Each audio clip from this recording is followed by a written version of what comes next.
Fala galera, tudo bem com vocês? Para quem não me conhece, eu sou o César Corsino e este é o canal Gol de Barriga, Futebol e Cerveja. E hoje eu tô aqui para trazer mais um vídeo para vocês.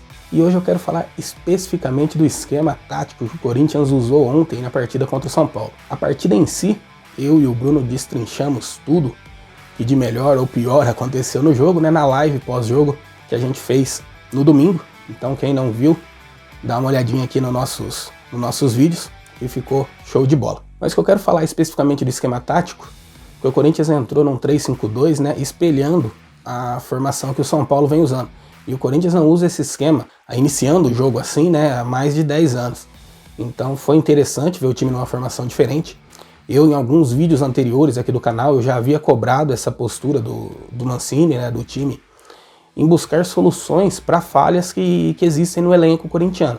Então o que acontece? Como a gente não tem pontas de qualidade ou que estejam vivendo uma boa fase, o ideal seria mudar o esquema, né? Não dá para insistir num 4-2-3-1, num 4-3-3, quando não se tem aquele jogador que faz a beirada com qualidade.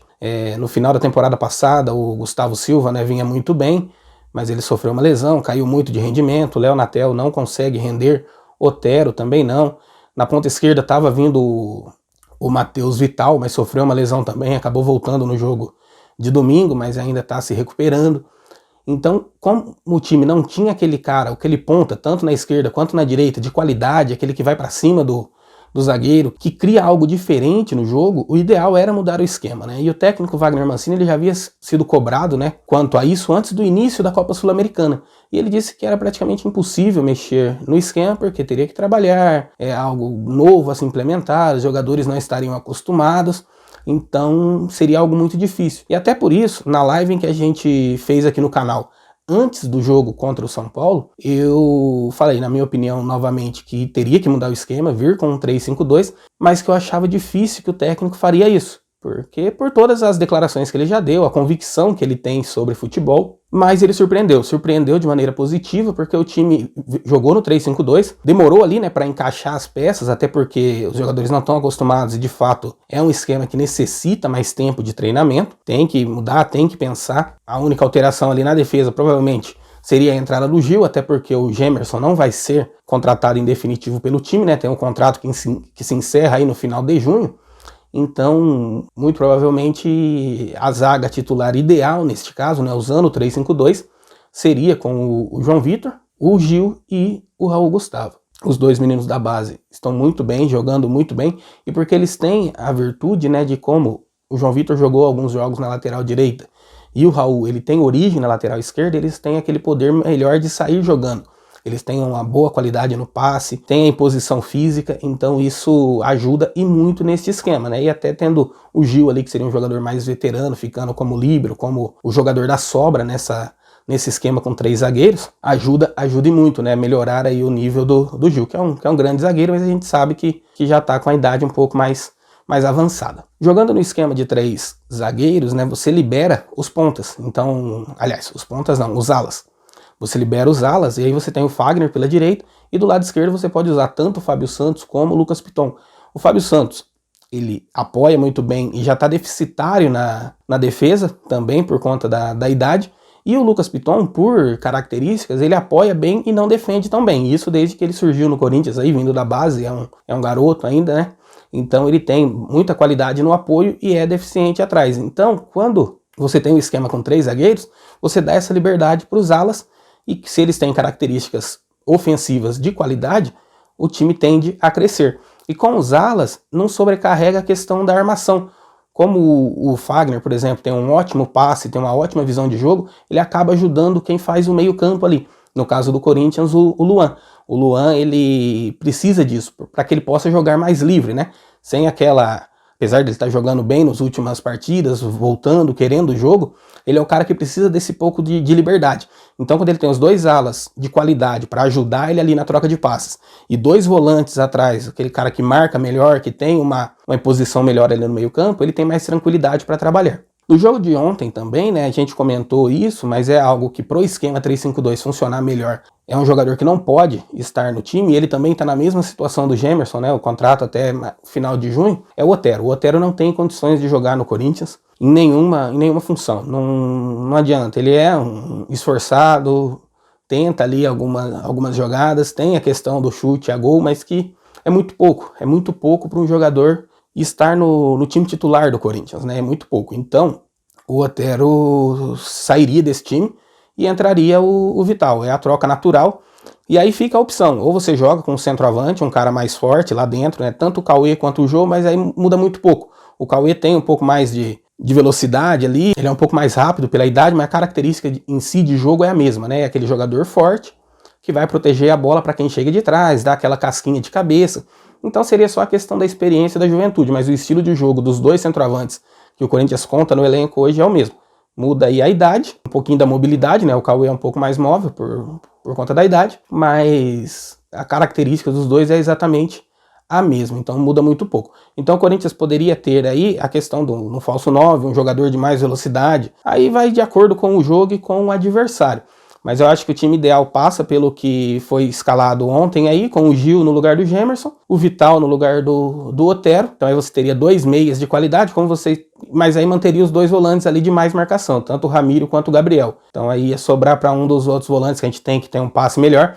Mas aí entra também na mesma situação do atacante, a situação de jogo, o adversário, tudo tem que ser muito bem pensado. Além do que o time agora tem um intervalo aí até que bom para treinar esse time, né? Então, até quinta-feira aí ele pode estar trabalhando de novo, porque ficou muito claro no jogo de domingo, né, contra o São Paulo, que o time não tinha trabalhado naquele esquema, o quanto um time precisa trabalhar. O Corinthians parece sim, teve o treino ali, ele jogou na quinta, né, então treinou sexta e sábado para jogar no domingo. Vai ser novamente isso, vai ter a folga de hoje, mais ou menos pela programação aí, treina terça, treina quarta e joga na quinta, mas mesmo assim, se manter esse mesmo time, manter essa mesma formação, esse mesmo esquema, o time consegue jogar melhor no jogo de quinta-feira, porque já vai ter treinado sexta e sábado, jogado no domingo nesse esquema, treinado terça e quarta e chega na quinta e joga novamente. Então tende a evoluir e tende a melhorar, e o time, mesmo o jogo não tendo sido um espetáculo, né, de técnica e tática, mas alguns pontos ali ficou claro que com esse esquema o time acabou rendendo mais e melhor. Outro ponto, né, eu não costumo concordar com o Mancini nos últimos tempos, mas na entrevista coletiva dele de ontem, né, ele foi perguntado justamente sobre isso.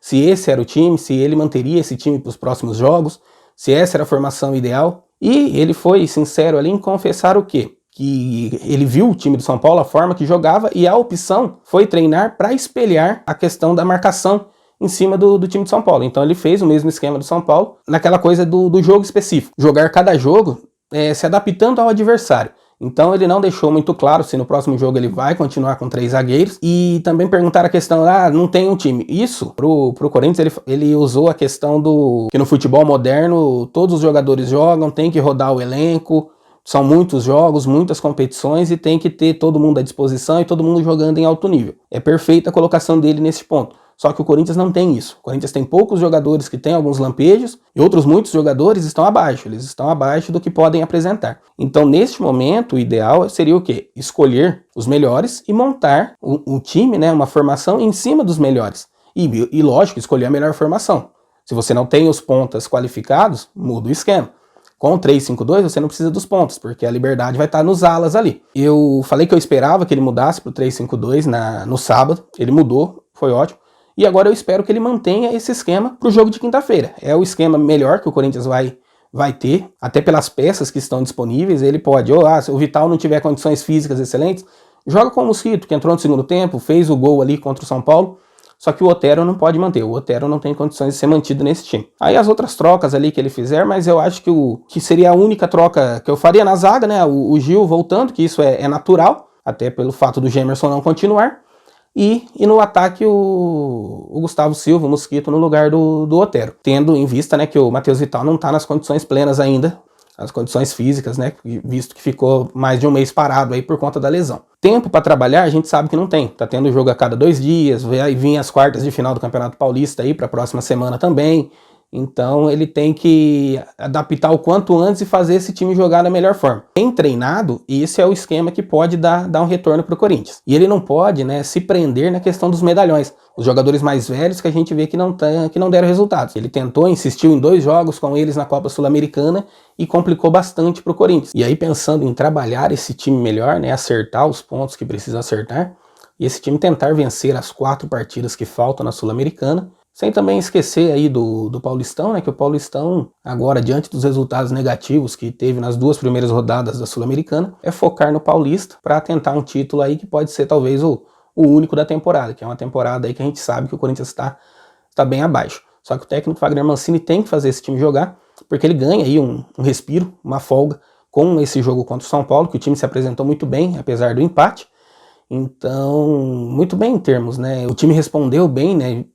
Naquela questão da garra, da determinação, de não entregar o placar fácil, de estar brigando por todas as bolas, vibrando a cada dividida. Então isso dá um alívio para a torcida, que vê, o time não teve um desempenho tão espetacular, mas não faltou entrega, não faltou ali aquela vontade de jogar. Então o Corinthians, na quinta-feira aí, contra o Huancayo do Peru, o jogo teve uma mudança, vai ser em Lima agora, né, na capital peruana, então não vai ter a altitude. Mas mesmo assim a gente sabe que é um jogo difícil, independente do adversário, e o Corinthians tem que se provar mais uma vez aí, porque a torcida tá de olho. Então aquela questão, vou priorizar o Paulista agora e esquecer a Sul-Americana, não, a torcida não vai aceitar. Então tem que jogar cada jogo como se fosse uma final e dar a vida dentro de campo, que é o mínimo que a torcida espera. Valeu! Então até a próxima, pessoal. Não esqueça aí de deixar o like, comentar nesse vídeo, compartilhar aí com os amigos, se inscrever no nosso canal, que a gente tá aqui para levar um conteúdo de qualidade para vocês a cada dia. E amanhã tem live pós-jogo da Champions League. A gente vai estar aqui falando tudo sobre o Manchester City, Paris Saint-Germain, que decidem uma vaga aí na grande final da competição europeia. Valeu, até a próxima.